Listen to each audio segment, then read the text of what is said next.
Howdy y'all, I'm Joe Hughes, and I'm here to give the second half of my presentation entitled Veeam Automation with PowerShell Deep Dive, Configuration, Reporting, and Testing, oh my. We'll be starting the second part of this presentation off with some new features for automating Veeam in version V10, discussing PowerShell toolmaking, handling Veeam configurations with PowerShell, and then some real-world customer requests and demo code to dig into. If you have not reviewed part one of this session, I suggest that you go look at that first, particularly if you are new to Veeam and PowerShell. There's going to be some things that we start in there that are a little more basic to get into before we dig into some of these deeper topics here. But please feel free to ask questions about the topics that we cover in the session, and I will do my best to address them all during the chat. And there will be additional resources in a slide at the end that I'll be sure to call out for everyone, along with pasting the links to those resources in the chat at the end of the session. And with that, let's get started. For the agenda of what we're going to start getting into today, we're going to start with new PowerShell features in Veeam V10. We're going to discuss PowerShell toolmaking basics. We're going to get into some Veeam configuration with PowerShell. We're going to handle Veeam agents and VeeamON a little bit to show you what options are available there. And then we're going to cover some real-world testing, validation, and reports. And again, lots and lots of demos throughout. So, what's new in V10? We're going to cover some of the new PowerShell capabilities in V10, including instant restore of anything to VMware. For this example here, the first one I'm going to run through is going to be a demo of PowerShell code to take a Veeam agent backup of my brand new Surface laptop, where I spin it back up as a VM here. We're going to cover the new commandlets that are available to us for NAS backup and cover a NAS backup in PowerShell code. We're going to show an example of leveraging the Veeam data integration API through PowerShell. We're going to cover sure backup application groups and virtual labs, creating those in code. And then we're going to dig into our licensing commandlets, which are a new feature for us in V10, which was a highly requested feature in 9.5 and 9.5 Update 4 for us. Let's go ahead and get into the demos. All right, y'all, so we're here for our first demo of the part 2 of this session, and we're going to start off with actually running through an instant recovery of an agent to a VM. So this is just a couple of lines of scripting here to get some details that we need, right? I'm going to get this restore point, which is going to be a restore point with a name of Joe Surface Lap 3. Which is actually going to come back from a backup of my new Surface laptop that I made just this weekend. I'm going to get some details for an ESXi host, VM folder, VM resource, VM data store, networks out of this restore point, and then a target network that I'm going to actually attach this to in my production environment. And just feed all of these variables here. I'll go ahead and just put this out here so we can see this on the demo. And I'm going to actually start this VBR VI computer instant recovery based on this restore point to essentially go rehydrate this VM back into my environment. So now that we've got this running, we're going to go ahead and flip over to my Veeam backup replication server to watch this instant VM recovery. As it starts, it's going to go ahead and spin up the VM. It's going to publish this VM. It's going to register it, create a snapshot, and now it's running through the P2V conversion. So we'll take a second here and wait for this. And we'll come back once the VM is up and running so we can take a look. Okay, so we can see now that the restore point has rehydrated completely. We've powered on the VM, and we actually have an instant recovery that is running now. So we will go ahead and open up our VM console. So we're going to log into this real quick. This is credentials for vCenter to go ahead and open up the console for the VM itself. Okay, so I've got the console for this VM enlarged here, and we're going to go ahead and log in. I'm going to use a local account on this box just to get in quickly with a profile that has not much loaded on it. And now that we have our console on this box up and loaded, we've got the VM fully refreshed, I'm going to go ahead and launch a PowerShell session on this real quick. If we can get PowerShell to launch for us. Okay, let's run as administrator.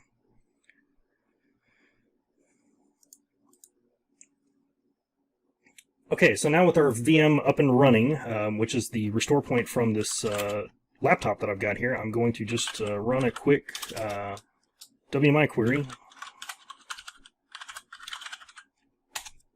to take a look just to see that this is the name of my Surface Laptop 3 that came in from my restore point. Okay, for this script, we're going to take a quick look at the commandlets that we have for our new NAS functionality in Veeam V10. We've got 35 commandlets in total all around the NAS functionality. So if we're looking at adding things to our environment, we have the capabilities to add a job, a file server, NFS server, a proxy server, or an SMB server.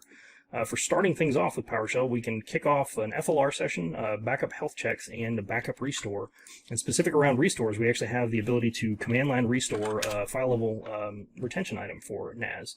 So let's go ahead and add some functions to our environment by setting up a proxy server. I'm going to go ahead and put in some credentials to go ahead and add in the SMB share, which is going to be my lab media on my Synology box. And then we will create an object and a backup job. So I'm prompted here for my credentials. Okay, we will get our share added to the environment. Then we will create our object and create our new backup job. This should take just a second here. So let's go ahead and take a look at the job and our backup object. So as we can see, here's the server, here's the path that I've got inside of here. Let's dig into our server properly so we can actually see the full path that we're putting inside of here. We did select a specific proxy that we're going to use for backing up. We did assign a specific cache repository here that we can see, and we can get all the way down to just the name of our cache repository, which is this refs-per VM, which I defined here in the repository name. So that's quick functionality for NAS in V10. Now let's go ahead and take a look at a sample script that we have from Veeam Hub around our data integration API.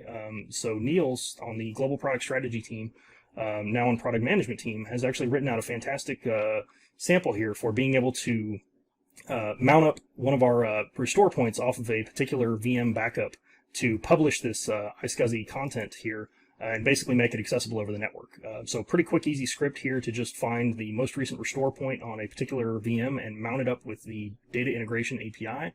We will have this linked in the resources for the session. One of my greatest features that I love with V10 with our new functionality is actually the ability to script out a virtual lab.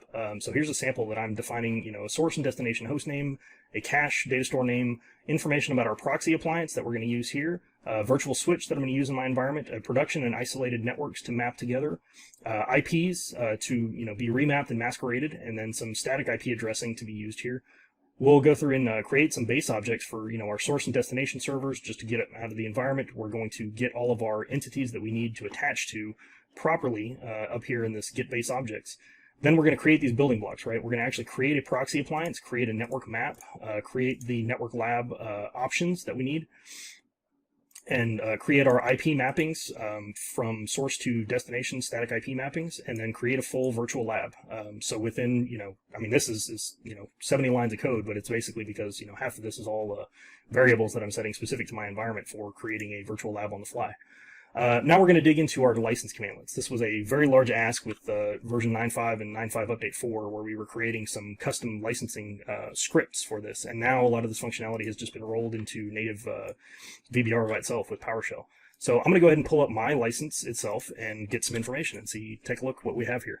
So you can see this is my NFR license that I've got for our Veeam internal licensing. I can actually go through and enable VBR license auto update if you have a valid license that will actually update itself.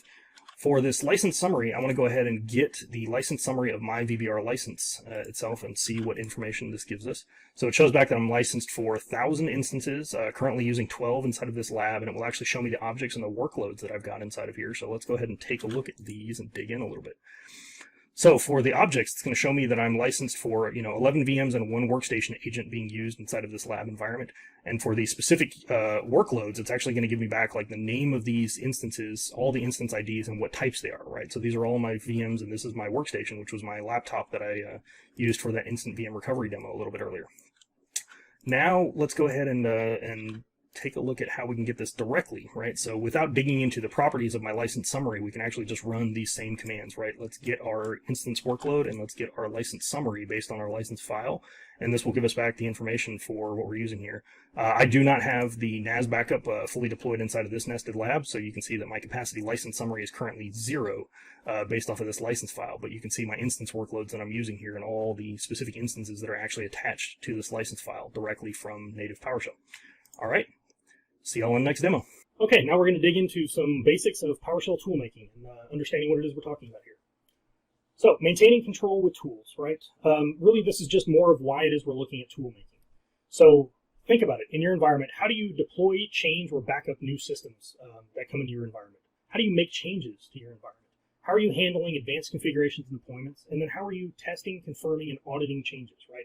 One of the easiest ways we're going to be able to do this is with some tools, right? Some of these end up being custom-built tools, or where we put some custom-built code around other existing tools to make things a little bit easier for us and to match our specific internal processes. Consider, are all of these things currently a manual or an automated process? Okay. The real point here is that anyone in IT is always short on time, not tasks. We just need to think about how to do these things in a better way. So for the basics of a tool making plan, right, we're going to start off with determining our MVP, right? And I'll get into this a little bit. Really what I'm talking about here is some of these software development philosophies. And believe it or not, a lot of these actually do apply to IT in general. For any of you folks that have not read through the Phoenix project, be sure to go grab yourself a copy. It's amazing how many things of automation and development actually relate to IT operations that a lot of people didn't really put those correlations in with yet. But some of the design methodologies that we're going to be looking at here, really, a lot of people can relate to just by hearing the names, right? Keep it simple, stupid. This is just trying to keep things simple versus overcomplicated. Don't repeat yourself, right? Reducing repetition within your code. Worse if better. This sometimes means that quality does not necessarily improve with functionality, right? And then you aren't going to need it, right? Define a need before you're adding functions. And finally, minimum viable product, right? This is ensuring that you have sufficient features to satisfy your early adopters, and then come up with a complete set of features that are designed and developed after considering feedback from your product's users, right?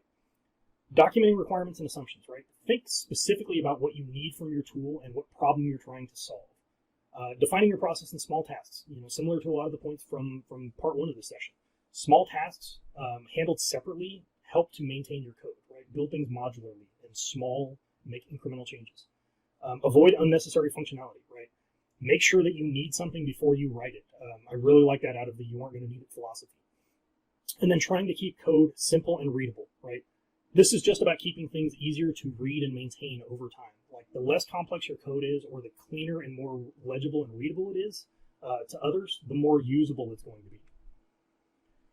So now we're going to discuss a little bit about a script or function, right? First of all, we want to understand why you may want to script something, and then when you should write a function, right? So scripts typically are going to be an all-in-one point solution, right? They're most likely something that's completely self-contained or includes all required information, even some hard-coded variables. Bad, don't do it. And are only updated when changes are necessary, right? Functions are more modular pieces of code which should not contain any environment-specific information and should allow for input of any required data that they need to actually perform their operations. And then, when to use both, right? Really, this gets into the best of both worlds by using some controller scripts, because these allow customization to your environment, but still flexibility elsewhere, right? This means that you're going to have a script that drives a particular function. Basically, the function is your tool, and the script is going to be the thing that actually defines that tool to work properly within your environment, right? Just a different way to think of these things. So when we get into some functions, right, some things that you're going to want to ensure that you do properly, naming and conventions to cover are just ensuring that you have a consistent naming for your functions, a consistent and a proper naming for your parameters and also your variables. You want to ensure that you're using an approved verb and singular nouns, right? Just stick with the way that PowerShell is written, stick with that syntax. If you don't understand what are the approved verbs, just run git-verb in the PowerShell console, and it'll give you back the approved verbs. This will ensure that you don't run into errors that come in when you try and import your functions or your modules in to use them later on. Following community best practices and using PS Script Analyzer. This just makes your code a lot more readable and a lot easier to parse and understand and maintain over time. A lot of these best practices and a lot of the function that's put into PS Script Analyzer is just about making your scripts, again, much more legible, a lot easier to share with other folks, and a lot easier to maintain over time. And then be careful with commandlets and functionality that you expect to exist inside of your tools, right? Use the hash requires at the top of your scripts to require a specific version of PowerShell. Any functions or commandlets or modules that need to exist for your code to run, make sure you call those out specifically using that hash requires at the top. So some advanced functions, best practices, right? We're going to accomplish having an advanced function simply by putting in this commandlet binding, which we'll make sure we call out in some of the demo scripts that we're going to go over here.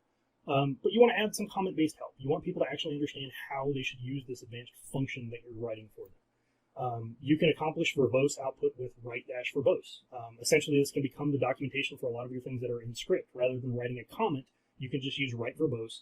That way, some of the more savvy PowerShell users that want to run your advanced function with the dash verbose switch parameter can see more of what's actually running behind the scenes and what's actually going on by using this verbose output that you've already programmed into the script, and saves you a lot of time on extra commenting that's actually useful for people that are running your functions. Perform only a specific task, right? This means you either get data, you process data, or you output data as an object. Let someone else deal with the formatting. What you should be returning is PowerShell objects. And then error handling, right? You are going to want to make sure you understand where you should be using all of these. Typically, you're going to start with a try and catch block. You may end up using throw. You may do some returns. You want to understand what happens with the error action preference variables or leveraging error action parameter on a commandlet. You do not just want to blanket use error action silently continue on every script that you have. That's bad. You want to understand the begin, process, and end blocks, especially for the pipeline, right? Begin block is going to run once. End block will run once. The process block will run once for every object in the pipeline. That's a very good concept to understand. If it's something that you don't really grasp, it's something you should definitely go research and understand while you're trying to leverage the pipeline. And then do not format, right? This is a separate operation. We should be inputting objects and outputting objects to the pipeline. So let's dig into some Veeam configuration with PowerShell. So the Veeam configuration that we're going to be looking at here, right? We're going to get some data out of our environments. We're going to check some differences here, particularly on jobs. Got some cool functions here to do some comparisons on our jobs for reporting. We're going to handling setting job options and some of the advanced options, including some VSS options. We're going to deal with cloning jobs and job options, and then we're going to look at some compliance checks. Got some pretty cool demos here for this. Let's go ahead and get into it. Okay, we're back for our next set of demos, and we're going to start taking a look at some information from our Veeam environment. So I'm going to go ahead and kick off the script to let it run in the background, and what we're looking at here is actually exporting out some job configuration data. So we're taking a look at all of our backup jobs, and I'm gathering some details about these jobs. You know, what's the repository that's attached to the job? What are the proxies that are being used for it? Are we enabled for full backups, you know, or are we doing transforms on these? What are our storage options as far as compression, storage optimization? And then just digging into things like, are we running guest file system indexing, and then parsing out all of this information to put out into a custom object that we're going to write out to the pipeline. So let's take a look and see what this looks like. Ooh, man. Pretty gnarly when we're looking at a small screen view of this. So let's go ahead and take this output and let's put it out to a CSV file. And now when we open this up, we've got a little bit better information here. And we're actually putting out all this information as far as basically a snapshot of what's our job configuration. Which this is great to have a, you know, kind of a point in time view of everything, but really this gets powerful when we start looking at things like doing comparisons. So that's the next thing we're going to go ahead and take a look at here is actually running this job comparison script that I've written kind of based off this detail. So we're going to go ahead and load this into memory and start running this job configuration. This job comparison report. So I'm going to let that run and export out to a CSV file. And really all we're doing here is, you know, we're taking a look at, you know, the name of a reference job inside of here, and we're comparing all the properties of these. And if they match, you know, we're putting out that these match. If not, we're, you know, tagging the reference job, and we're just giving back, you know, quick true-false values for what these look like. And, you know, again, nothing super difficult here. We're just doing Boolean comparisons on these. You know, but the real power to this comes out when we take a look and say, okay, here's our reference job. Based on the snapshot that we had in the last CSV file, we know what those settings are, but we can at least just quickly at a glance get a true-false of, do all of these job settings match from one job to the next?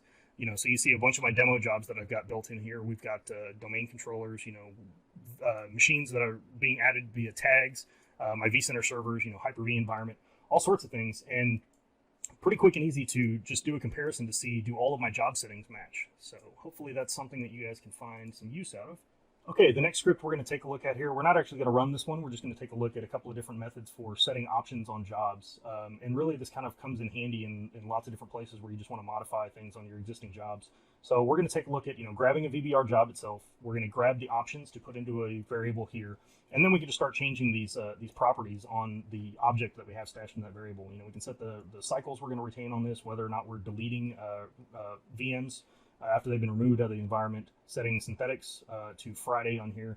You know, we're enabling email notifications and setting a specific email address. We're setting whether or not we're going to use a specific attribute to update when we actually do backups, and setting these VM notes to true to set the results of the backup to these VM notes.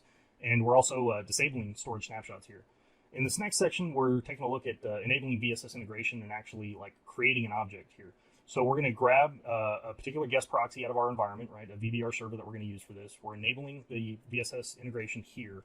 Here I'm grabbing the specific VSS options to just enable these, tell it to bypass errors, disabling guest auto proxy detect to actually set to the specific guest proxy that we got earlier, and setting the Windows credentials here. And then in the end, we're seeing that all I'm doing is setting back these job VSS options, setting back these job options.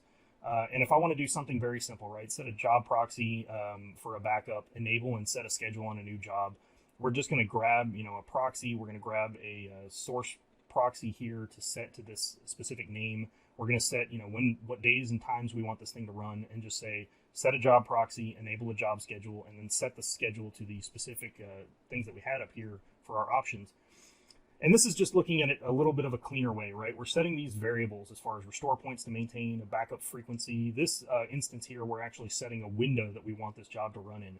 So I'm grabbing the job to modify, setting these options, setting our retain cycles, and then in here, I'm actually setting up a new backup window option for a start and end time for this. And right here, I'm setting it to false for enabled, right? So that means we're saying, during these hours, backup window is not enabled. And then I'm setting this job schedule back with our original options.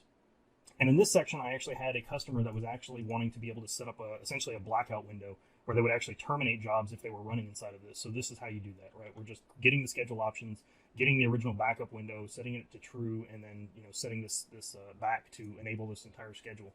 So just a quick look at some advanced options and VSS options to be able to set on a job. Okay, for the last script in this demo session, we're going to go ahead and connect to our VBR server, and we are going to run a job and job option clone. So the one thing I will need to specify is the repository that I want to put this job on. So I'm going to specify a repository titled ntfs-bulk. Let's go ahead and get our source job that we're going to clone from. This is our Z PowerShell demo job, which was created in part 1 of this session. As you can see, we just created this via script. The original repository name is actually refs-per-VM. So let's get all of our jobs just to take a look here. We do have the Z PowerShell demo. We do not have a Z PowerShell demo 2 job in here. So let's go ahead and clone our job and take a look at all of our jobs again. And now you can see we have our original Z PowerShell demo job, and we have our Z PowerShell demo 2 that is created. So now let's clear the screen, and let's go ahead and just take a look at some information, right? Here's our cloned job. So we're going to take a look. Z PowerShell Demo 2, it is assigned to the proper NTFS-bulk repository. We have no email addresses set, and we have our default of 7 retain cycles, because this is just coming in as a new job that has essentially no options on it, because this was just built as a straight template. So I'm going to grab one of my production jobs for my SQL log tests, and as you can see, I send all of my notifications to VeeamOnDemo@veeam.com, and the number of cycles to retain is 42, as is the answer to any good question. So now we're going to go ahead and set our options, get our options so that we can set them on the original job, right? So I've got the source 2 options. All I'm doing is taking my source job, getting my job options. I want to set these options to my original cloned job. We're going to get the job again just to update the variable and the information about the job to get it current. So for clone job update, I now have VeeamOnDemo@veeam.com as my notification email addresses, and 42 for the number of my retain cycles. So this was just a simple cloning of a job and job options. Okay, and we're back from our demos on Veeam configuration, and now we're going to dig a little bit more into some of the real-world examples that I've been asked for. So first of all, we're going to start with Veeam agents and VeeamON scripting, right? For Veeam agent scripts, in part 1, we discussed the standard deployment and just a walkthrough of that process and all the steps required to get some agents inside of your environment. For the second demo that we've got here, we're actually going to dig in a little bit to combining some PowerCLI code with some Veeam PowerShell code, where I was asked by a customer for some assistance with actually being able to deploy agents via IP range, where we're pulling this information out of the virtual environment. So kind of a nice little combination of some PowerCLI for VMware with Veeam PowerShell. And then session reporting. Remember what I mentioned about our need for some PowerShell remoting within session 1? This is really where it comes into play. I had an instance where I had a customer that had multiple VBR servers to report against, and then based on the fact that we had to have matching console versions from machine running the VBR console or the PowerShell commandlets to a server, to get around the potential mismatch that they may have while they're doing these rolling upgrades inside of their environment, we actually opted to leverage PowerShell remoting so that all this code runs on a PowerShell session on the Veeam backup and replication server, and then comes back to the VeeamON server. So as VeeamON triggers a notification for a job, that had a warning or an error status, we would connect to the VBR server using PowerShell remoting, gather all the details of what happened with that particular job run, and then give that information out to VeeamON locally, as well as giving them the capabilities of actually uploading that to another API for another monitoring platform that they were using for ticketing. Then VeeamON scripts. Really, this is just to make sure that you understand the capabilities that are available to you. I'm going to cover some presentation of some sample scripts that were written by a few of our systems engineers, where we actually cover some alarm notification actions, where you can actually leverage VeeamON to send notifications to Slack, to Teams, and to ServiceNow for simple opening and closing of tickets based on some notifications within your VeeamON environment. And then for alarm remediations, right? This is just as particular alarms get triggered inside of your environment, you have the capabilities to automatically remediate some of these. We have some functionality that's already built in for predefined remediations that you can leverage, as well as being able to leverage your own custom scripting for this. So let's go ahead and get into some demos on these. Okay, so for this section, we're actually going to take a look at some scripts that are related to Veeam agents and VeeamON. So what we're taking a look at here is actually for these agents.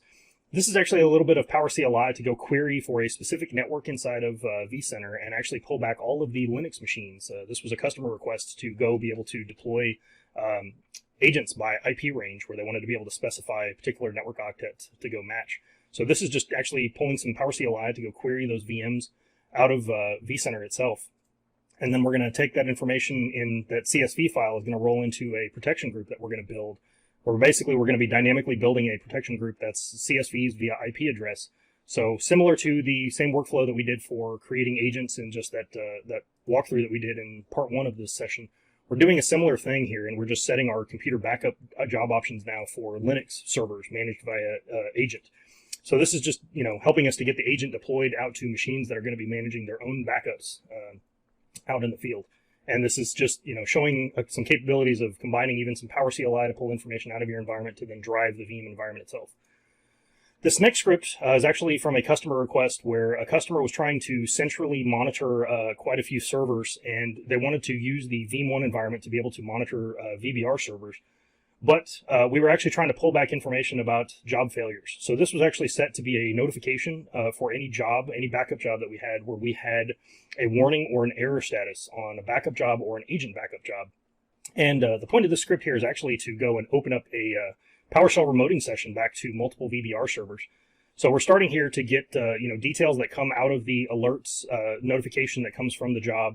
We're pulling some information in here. We're basically just kind of creating a full script block here to pull in some credentials, grab all the code that it is that we're trying to run, and we're actually going and opening sessions back to one or more VBR servers. For anyone that sends us a notification, we're going and pulling information about the last session that ran for a particular job, and then we're getting details about the task sessions based on if it was a standard VBR job or an agent.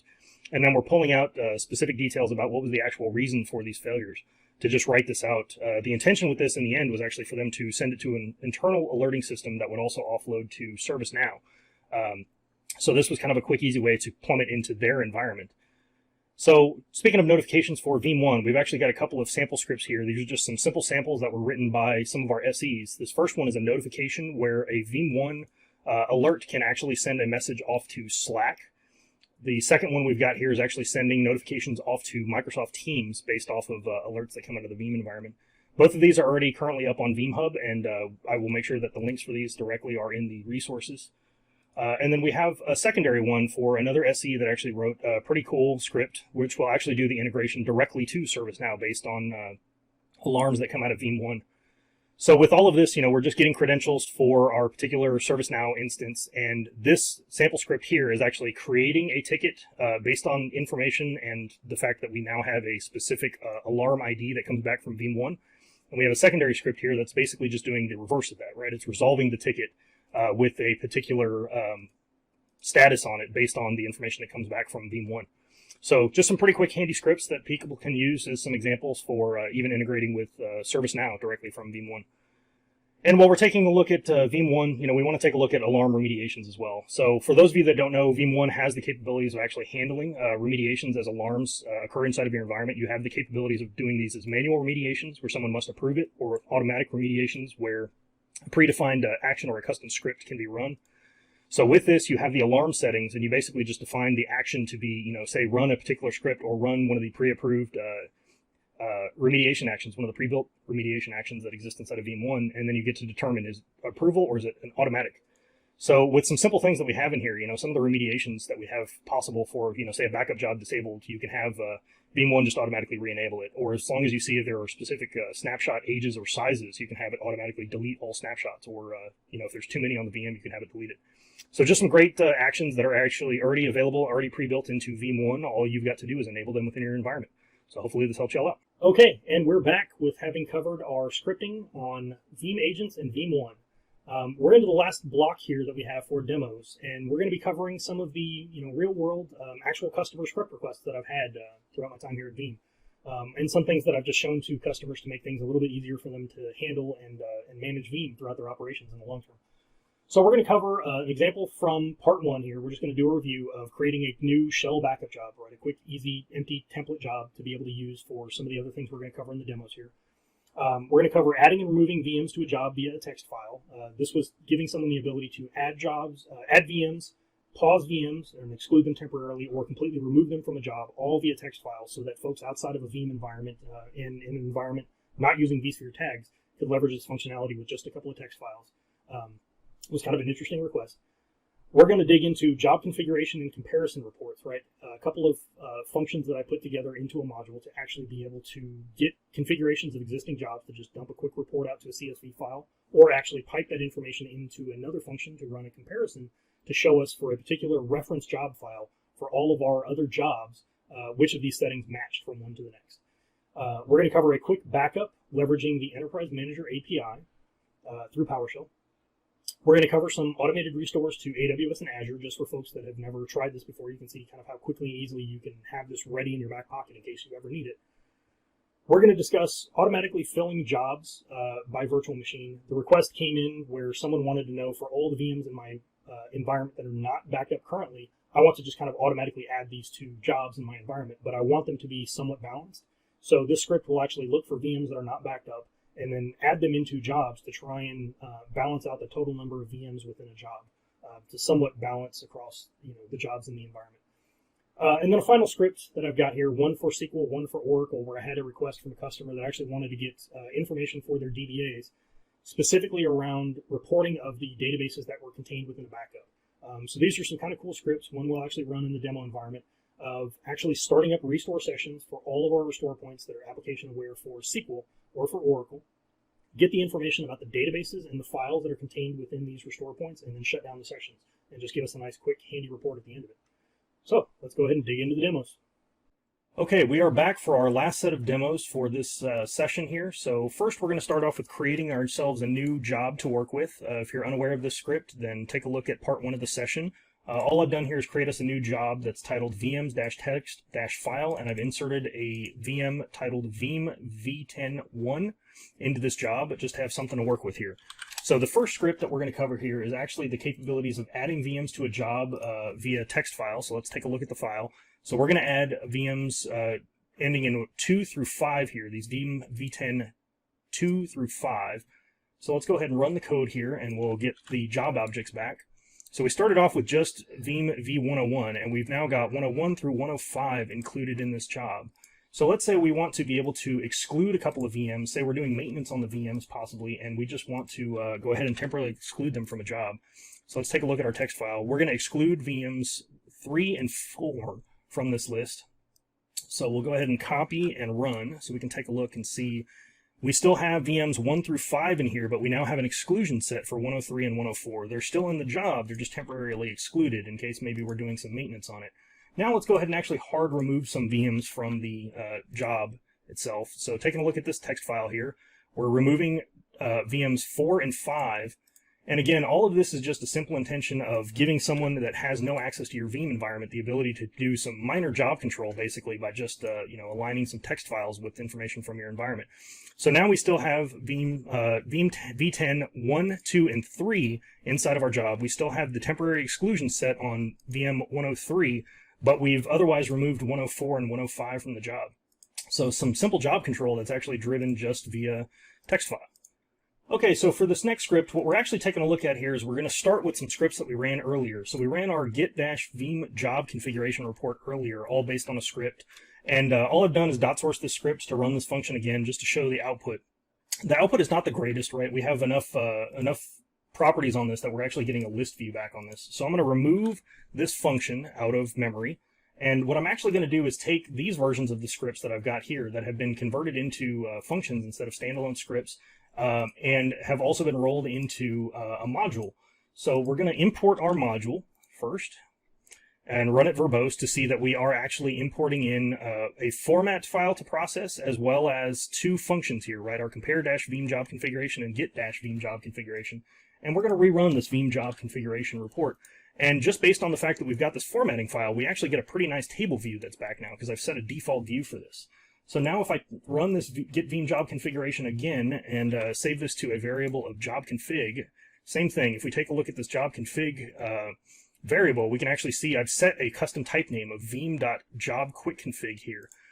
So we can see that we're actually setting a different custom type rather than just a PS custom object on this.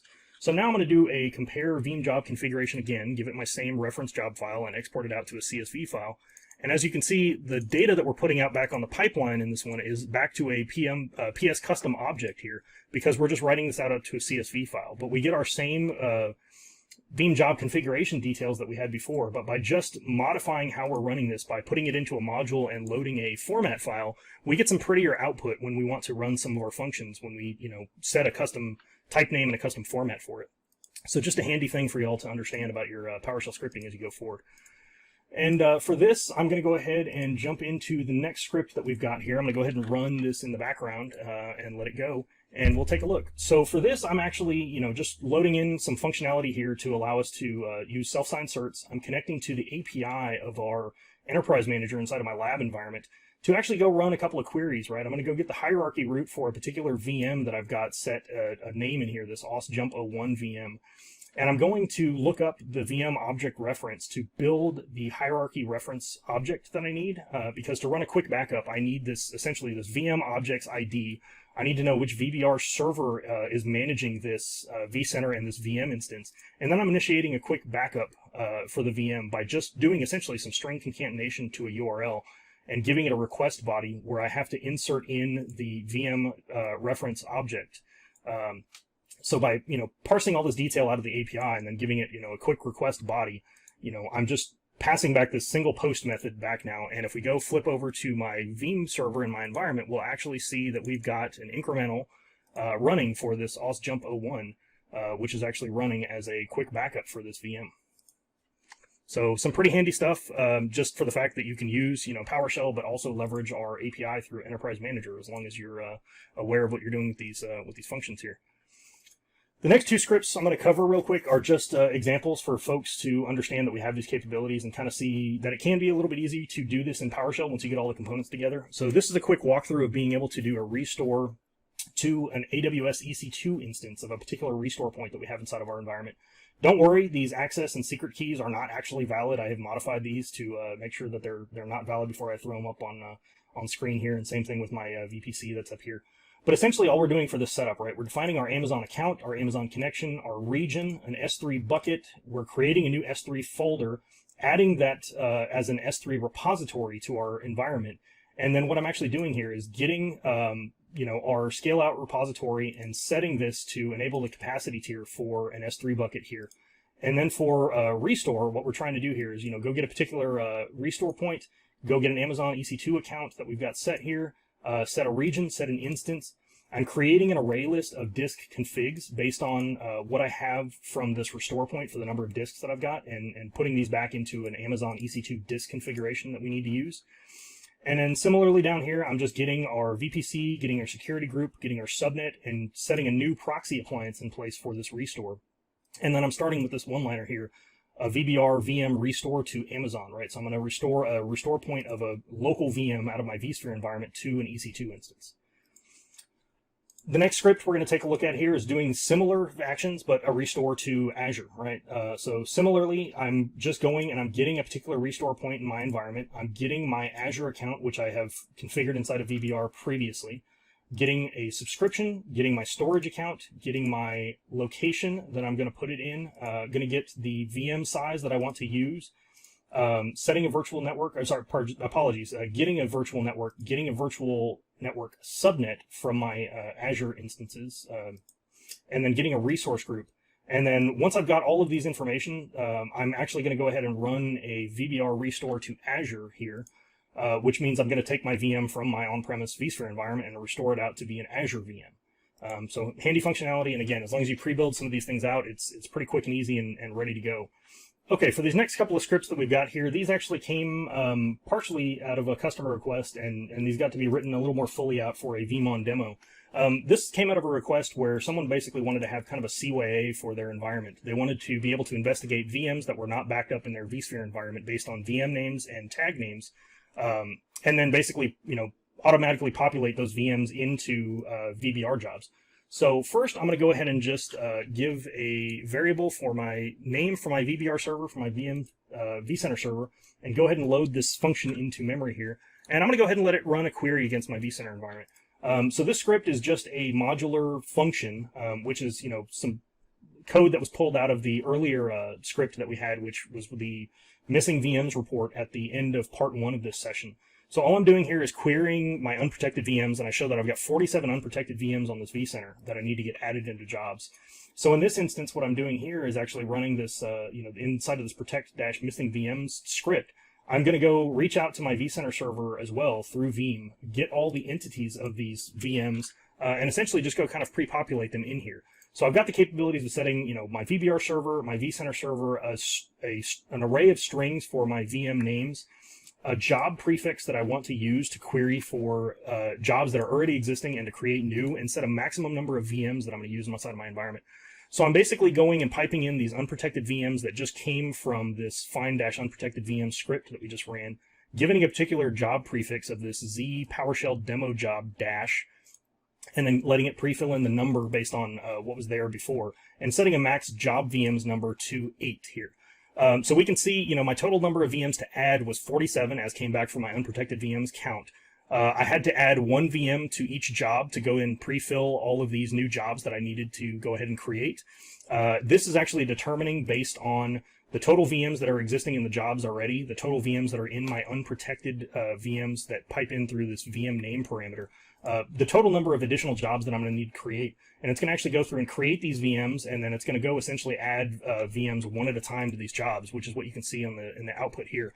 So as you can see, it added 47 new VMs to my environment, and it added that with actually cloning across 3 new jobs to have the capacity to add those in there based on that max that I gave it. So pretty handy functionality to just kind of automatically fill in VMs that are missing inside of your Veeam environment that exist in your virtual environment. And the last script we're going to cover here, this one came from a customer request as well, and this was actually to be able to parse out some information that the DBAs were wanting to request. So what this script will actually do is it'll leverage the Veeam Explorer for SQL, and it will actually start up restore points for every, it'll start up restore sessions for every restore point that I'm finding inside of my environment that meet these parameters, where I can specify a VM name and potentially even a number of hours to filter for this. And it will actually start up a restore session for each of these, pull out details that exist for the time that was in there for the restore interval, and it will give me back, what was the type, was it corrupted, what's the ID of a particular restore point. It'll give me back names for the databases, what the server was, what the instance was, whether or not this is a system DB, read-only backed up, some additional heuristics that are in here, and it, again, will give me that restore interval and even the path and type for the database files that were included in here. So we're going to let the script run, and we'll pull up the results for that. We've also got a sample script here that will do essentially the same functions, slightly different code, just because there were some different commandlets in use here. But this is leveraging the Explorer for Oracle as well. So with this, simple script that we've already got up on Veeam Hub, you can actually pretty quickly and easily just take a look at restore points that you've got for SQL and for Oracle and parse out some pretty good details on the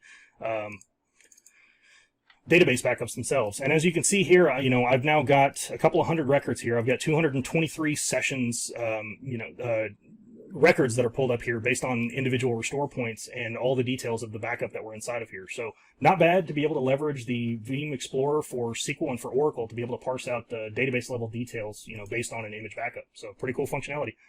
Okay, y'all. I know this was intense, and hopefully this demo palooza helped y'all out. And we are back from our final block of demos for the session. Hopefully everyone either learned some things, found some useful functionality in here, can even just find some use for some of these sample scripts to be able to pull out some information that you weren't able to find before. I hope it helps some folks out. And for the additional resources on this part 2 of this session, I'm really just focusing primarily on advanced functions and tool making as it relates to PowerShell, right? Just trying to skill you up on PowerShell itself more so than things that are specific to Veeam. So the first block of resources that I have up here that everyone should be aware of is some videos that exist on the PowerShell.org YouTube channel. The first one here, there's actually a session that was broken into 3 different videos that is actually Don Jones creating some advanced functions and a tool all interactively from scratch. Very cool stuff to go watch, especially if you don't understand how to do these or if you don't really know the process or have not built one of these on your own. It's a great place to just go and kind of watch it a few times to understand just what all goes into it and how to properly build out some of these things a little bit at a time and make sure that it's functional throughout the building instead of just trying to write out tons of code all at once and just hope it works. Proxy functions is a great one that's here. By Jeff Hicks. It's actually called Accelerated Tool Making.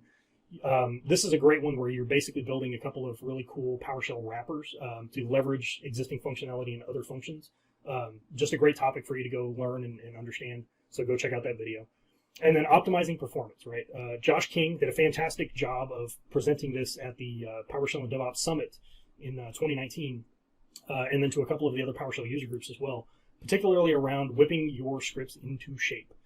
This is just understanding and actually being able to do some performance testing from one method versus another to understand where and why some of these are faster methods to use within your PowerShell code. So a great thing to check out and really cool to even just understand a better way to do some performance testing from, basically like an A versus B mindset on the code.